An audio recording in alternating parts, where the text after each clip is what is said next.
Hi, Kaylin. Dad here. Now, we're just going to start another chapter of Peter Pan and Wendy. So, you remember in the last chapter, it was a lot about the house that they live in, and we're going to learn about one of the adventures that they go on, and we got to pick.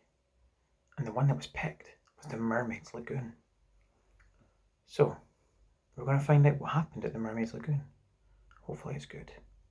Now, before we start chapter 8, I need to make sure you get comfy. Are you comfy? Good. And you're in bed? You are? Excellent. Okay, cuddle up. Here we go. Chapter 8, The Mermaid's Lagoon.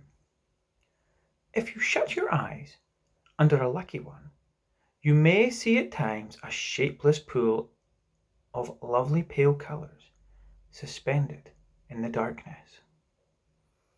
Then if you squeeze your eyes tighter, the pool begins to take shape, and the colours become so vivid that with another squeeze they might just go on fire. But just before they go on fire, you see the lagoon. This is the nearest you get to that on the mainland.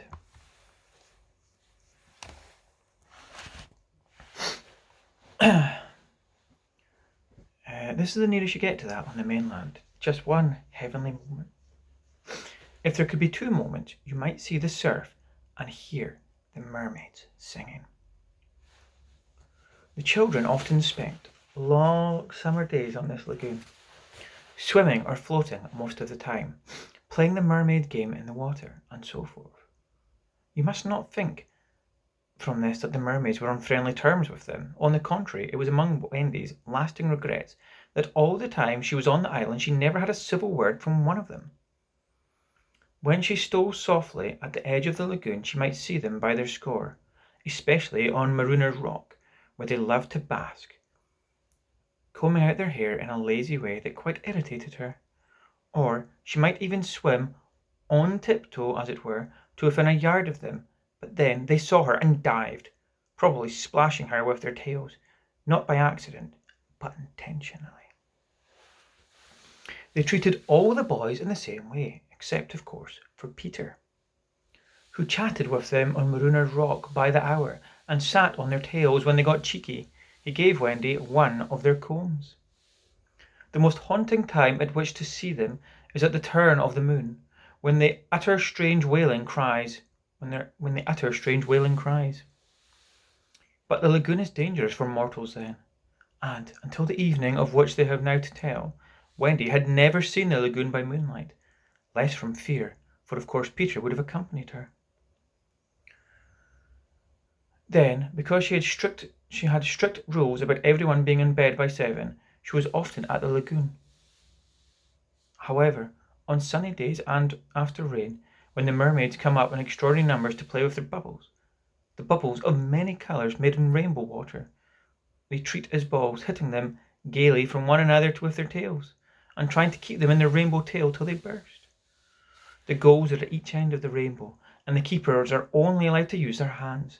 Sometimes a dozen of these games will be going on at the lagoon at a time, and it is quite a pretty sight. But the moment the children tried to join in, they had to play by themselves, for the mermaids immediately disappeared. Nevertheless, we have proof that they secretly watched the interlopers, and were not above taking an idea from them, for John introduced a new way of hitting the bubbles, with the head instead of the hand, and the mermaids adopted it. This is one mask that John had left on the Netherland.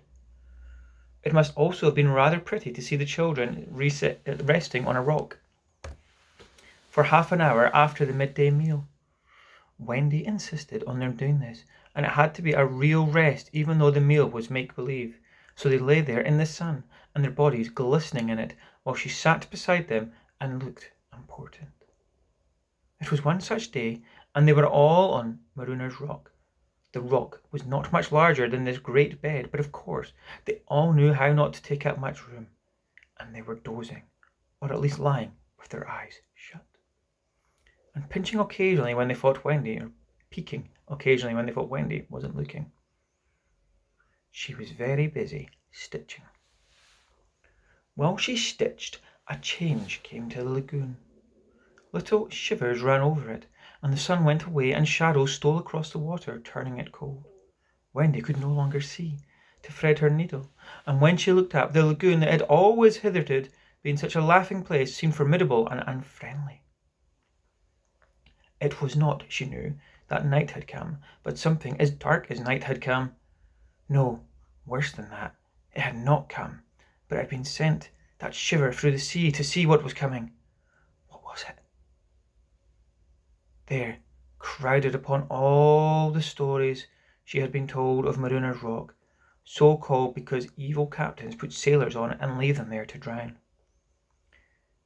They drowned when the tides rise, and then it's submerged.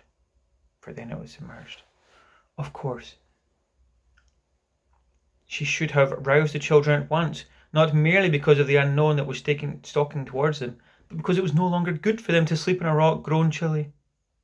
But she was a young mother, and she did not know this. She thought you simply must stick to your rule about half an hour after the midday meal. So the fear was upon her, and she longed to hear male voices. She would not waken them. Even when she heard it, the sound of the muffled oars, though her heart was in her mouth, she did not wake them. She stood over them to let them have their sleep out. Was it not brave of Wendy to let them sleep? It was well for these boys, then, that there was one more among them who could sniff danger even in his sleep. Peter sprang erect, as wide awake as one as a dog, and with a warning cry, he roused the others. Cuckoo! He stood motionless, one hand to his ear. Pirates! He cried. The others closed in on him. A strange smile was playing from their face, and Wendy saw it and shuddered. Whilst that smile was on his face, no one dared address him. All they could do was to stand ready to obey. The order came sharp and incisive. Dive! There was a gleam of legs, and instantly the lagoon seemed deserted. Marooner's Rock stood alone in the forbidding waters, as if itself were marooned. The boat drew nearer. It was the pirate dinghy, with 3 figures in her, Smee and Starkey, and the third, a captive, no other than Tiger Lily. Her hands and ankles were tied, and she knew what was to be for her fate. She was to be left on the rock to perish. An end no one in her race more terrible than death by fire or torture. For it is not written in the book of the tribe that there is no path through water to the happy hunting ground. Yet her face was impressive. She was the daughter of a chief, and she must die as a chief's daughter. It is enough. They had caught her boarding the pirate ship with a knife in her mouth. No watch was kept on the ship, it being Hook's boast that the wind of his name guarded the ship for a mile around. Now her fate would help to guard it also. One more whale would go round this wind by night. In the gloom they brought with them, the 2 pirates did not see the rock till they crashed onto it. "Oh, laugh your lubber!" cried an Irish voice that was Smee's.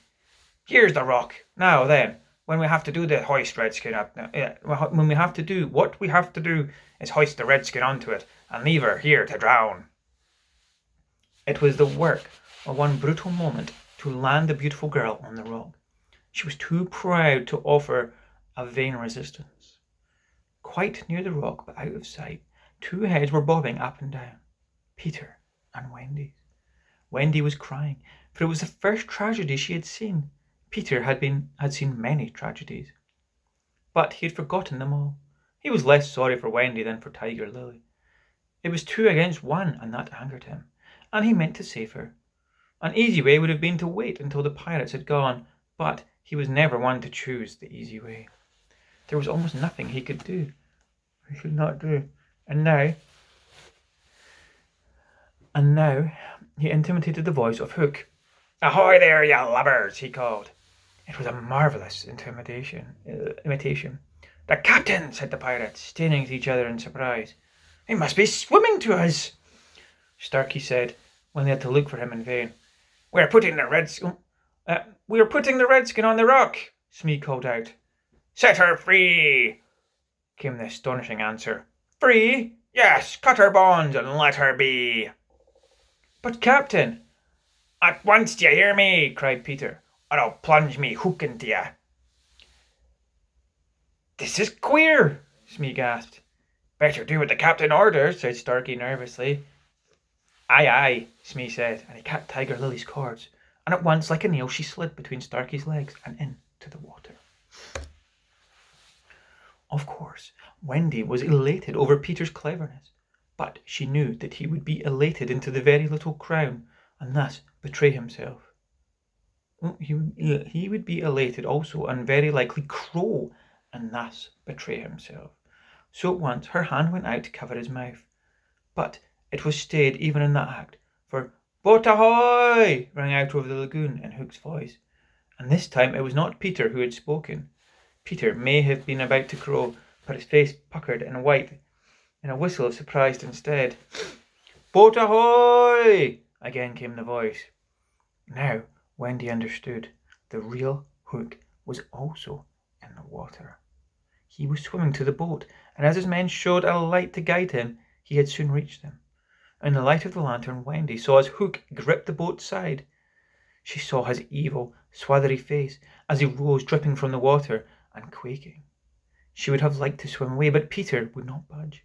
He was tingling with life and also top-heavy with conceit. "Am I not a wonder? Oh, I am a wonder," he whispered to her. "Oh, am I not a wonder? Oh, I'm a wonder," he whispered to her.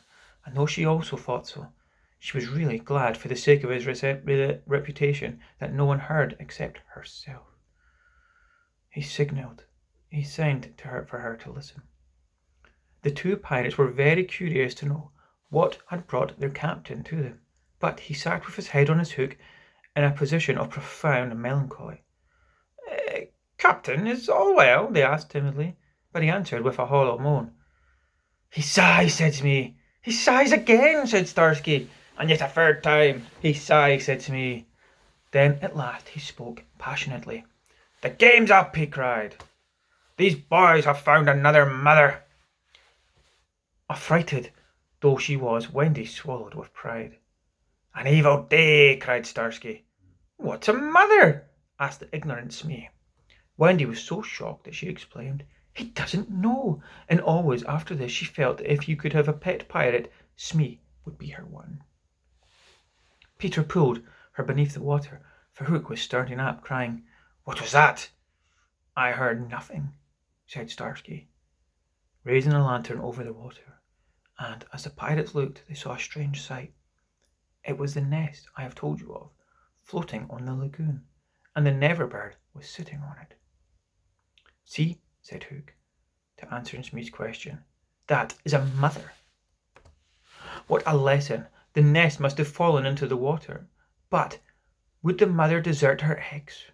No. There was a break in his voice, as if for a moment he recalled innocent days when, but he brushed away his weakness with his hook. Smee, much impressed, gazed at the bird as the nest was borne past, but the more suspicious Starkey said, "If she is a mother, perhaps she is hanging about her to help Peter." Hook winced. "Aye," he said, "that is the fear that haunts me." He was roused from his dejection at Smee's eager voice. "Captain," he said, "could we not kidnap these boys' mothers and make her our mother?" "It was a priceless scheme," cried Hook, and at once he took practical shape in his great brain. "We will seize the children and carry them to the boat. The boys will make them walk the plank, and Wendy shall be our mother." Again Wendy forgot herself. "Never!" she cried, and bobbed. "What was that?" But they could see nothing. They thought it must have been a leaf in the wind. "Do you agree, my bullies?" asked Hook. "There is my hand on it," they both said, "and there is my hook. Swear!" "Where is the redskin?" he demanded abruptly. He had a playful humour at moments, and they thought this was one of the moments. "This is all right, Captain." "That is all right, Captain," Smee answered complacently. "We let her go." "You let her go?" cried cried Hook. "'Twas your orders," the boatswain faltered. "You called over the water to let her go," said Starsky. "Brimstone and gall," thundered Hook, "with crossing, cheating, is going on here." His face had gone black with rage, but he saw that they believed their words, and he was startled. "Lads," he said, shaking a little, "I gave no such order." "It is passing queer," Smee said, and they all fidgeted uncomfortably. Hook raised his voice, but there was a quiver in it. "Spirit that haunts this dark lagoon tonight," he cried. "Dost hear me?" Of course Peter should have kept quiet, but of course he did not. He immediately answered in Hook's voice. "Odds bobs, hammer and tongs, I hear ya." In that supreme moment Hook did not blanch, even at the gulls, but Smee and Starsky clung to each other in terror. "Who are ye, stranger? Speak!" Hook demanded. "I am James Hook," replied the voice, "captain of the Jolly Roger." "You are not! You are not!" Hook cried hoarsely. "Brimstone and gall," the voice resorted. "You say that again and I'll cast anchor at ye." Hook tried a more ingratiating manner. "If you are Hook," he said almost humbly, "come tell me, who am I?" "A codfish," replied the voice. "Only a codfish." "A codfish?" Hook echoed blankly, and it was then, but not till then, that his proud spirit broke. He saw his men draw back from him.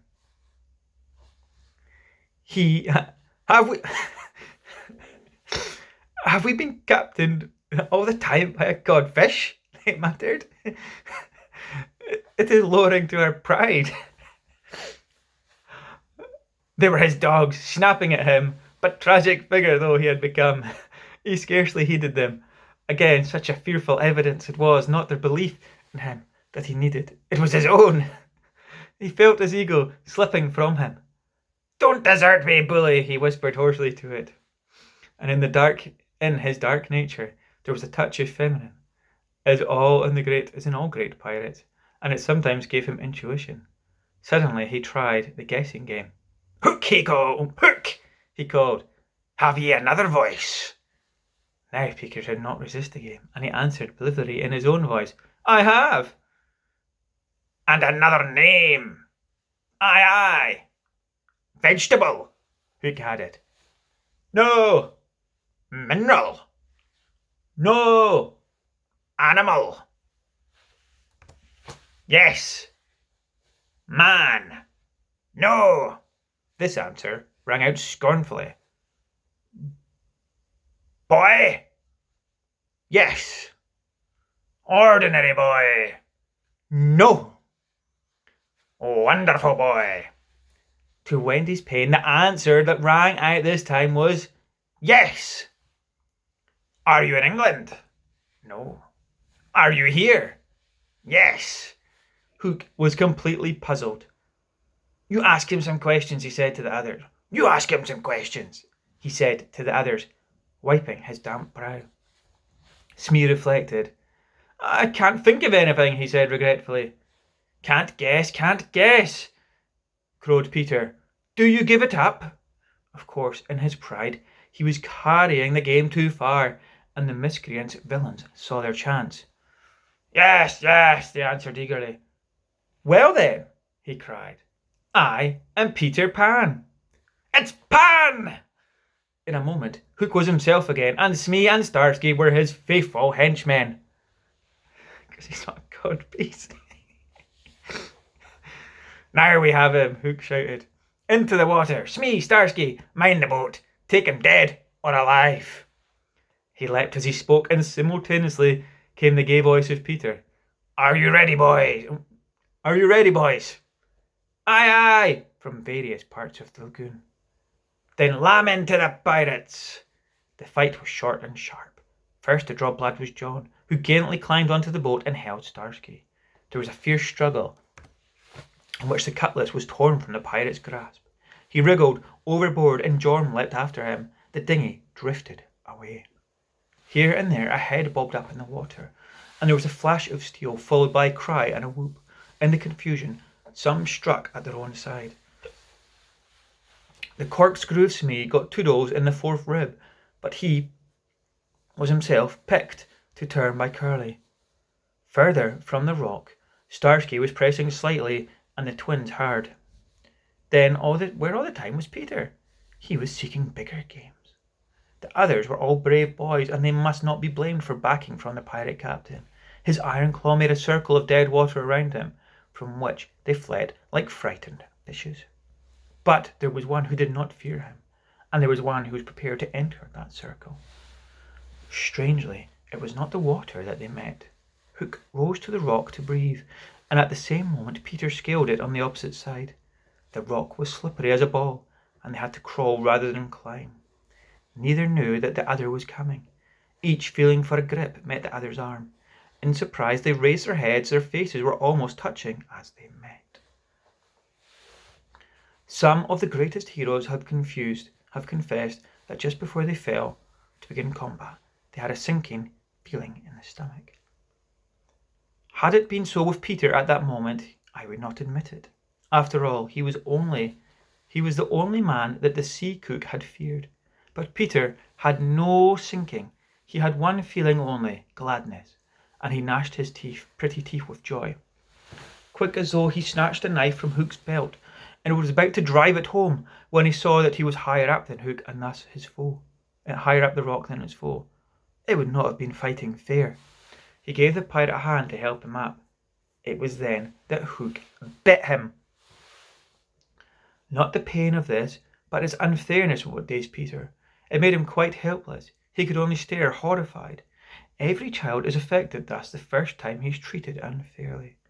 All he thinks he has a right to when he comes to you to be yours is fairness. After you have been unfair to him, he will love you again, but will never love afterwards be quite the same boy. No one ever gets over the first unfairness. No one except Peter. He often met it, but he always forgot it. I suppose that was the real difference between him and all the rest.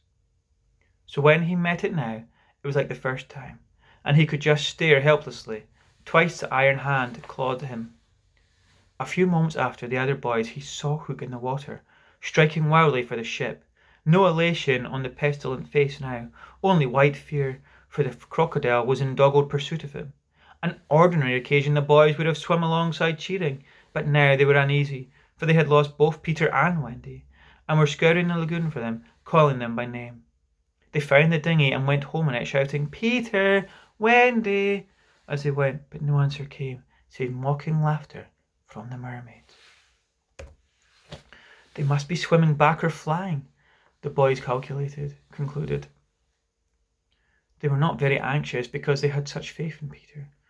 They chuckled, boy-like, because they would be late for bed, and that was all Mother Wendy's fault. When their voices died away, the cold silence over the lagoon, and then a feeble cry. "Help! Help!" Two small figures were beating against the rock. The girl had fainted and lay on the boy's arm.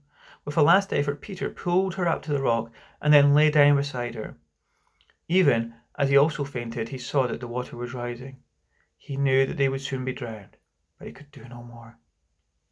As they lay side by side, a mermaid caught Wendy by the feet and began pulling her softly onto the water. Peter, feeling her slip from him, woke with a start and was just in time to draw her back. But he had to tell her the truth. "We are on the rock, Wendy," he said, "but it's growing smaller. Soon the water will be over it." But she did not understand, even now. "We must go," she said, almost brightly. "Yes," he answered faintly. "Shall we swim or fly, Peter?" He had to tell her. "Do you think you could swim or fly as far as the island, Wendy, without my help?" She had to admit she was too tired. He moaned. "What is it?" she asked, anxious about him at times. "I can't help you, Wendy. Hook wounded me. I can neither fly nor swim." "Do you mean we shall both be drowned? Look how the water is rising." They put their hands over their eyes to shut out the sight they thought would soon be no more. and they sat thus something brushed against Peter, as light as a kiss, and stayed there as if staying timidly. Can I be of any use? It was a tale. Can I be of any use? It was the tale of a kite, which Michael had made some days before. It torn itself out of his hand and floated away. Michael's kite, Peter said, without interest, but next moment he had seized the tail and was pulling the kite towards him. It lifted Michael off the ground, he cried. Why should it not carry you? Both of us can't lift two. Michael and Curly tried. Let us draw lots, Wendy said bravely. And you a lady, never. Although he had tried to tie the tail around her, she clung to him. She refused to go without him. But with a "Goodbye, Wendy," he pushed her from the rock, and in a few minutes she was borne out of sight. Peter was alone on the lagoon. The rock was very small now. Soon it would be submerged. Pale rays of light tiptoed across the waters, and by there was not a sound to be heard at once. There was not to be heard. By and by there was to be heard a sound at once, the most musical and most melancholy in the world, the mermaids calling to the moon. Peter was not quite like the other boys, but he was afraid at last. A tremor ran through him, like a shudder passing over the sea. But on the sea one shudder follows another, till there are hundreds of them, and Peter felt just the one. Next moment he was standing erect on the rock again, with that smile on his face and a drum beating within him. It was saying, to die will be an awful big adventure. And that's the end of that chapter. That's a very famous quote from Peter Pan. To die will be an awfully big adventure. Because it's the last adventure any of us go on, and it's never something to be afraid of. Anyway, I hope you've enjoyed. I hope you're ready to go to sleep now, okay? But that's the end of that chapter. The next one, we'll find a bit more about what happens to Peter. I hope he's okay. Okay, night night. Love you.